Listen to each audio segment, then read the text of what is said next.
election, Malaysia will be hit, so meaning that there will be no policy change in the future? Look, I don't want to say that there'll be no policy changes, because obviously it will be up to the new president and to their foreign policy team to make decisions like that. From my perspective, though, I think it's really important to remember that the U.S.-Malaysia relationship has improved dramatically in recent years, and it hasn't just been because of sort of policy decisions. It's been also a reflection of the really, I think, strong ties between our countries, the people-to-people relationship, and the interests that have driven us on both sides. And I'm very confident that the importance of Asia to the United States is not going to change. The importance of Southeast Asia to the United States is not going to change.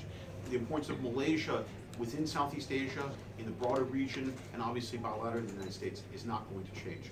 So I'm very confident that we will continue to see a strong relationship, that we will continue to see engagement. There will undoubtedly be twists and turns in the relationship. There will undoubtedly be some changes that come as a result of the new team that takes office in Washington. But I think the underlying fundamentals are very unlikely to change. Lady from the when both Clinton and Trump were campaigning.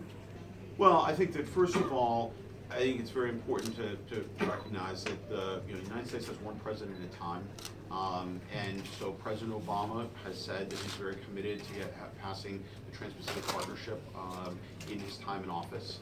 I think that the second thing is that there are obviously very differing views within the United States on trade, and that those views will play out in the both in the results of this election as well as what happens in our Senate, what happens in the House, and I think that we will see it play out. I think it's important to take a step back and to recognize that the United States benefits tremendously from trade, that there are differing views about what the costs are and what the trade-offs are, and that we have a process in place right now through these elections to allow us to work that out. That said, I think President Obama's commitment to TPP and to trying to move it in the coming in the time that he has left in office is very clear, and we'll just have to see what happens.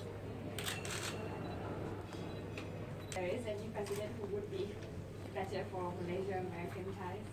Look, that it would be spectacularly inappropriate for me to comment on. I am a career diplomat, and I will serve faithfully and loyally whoever the president is. I think that regardless of what happens, like I said, the relationship is going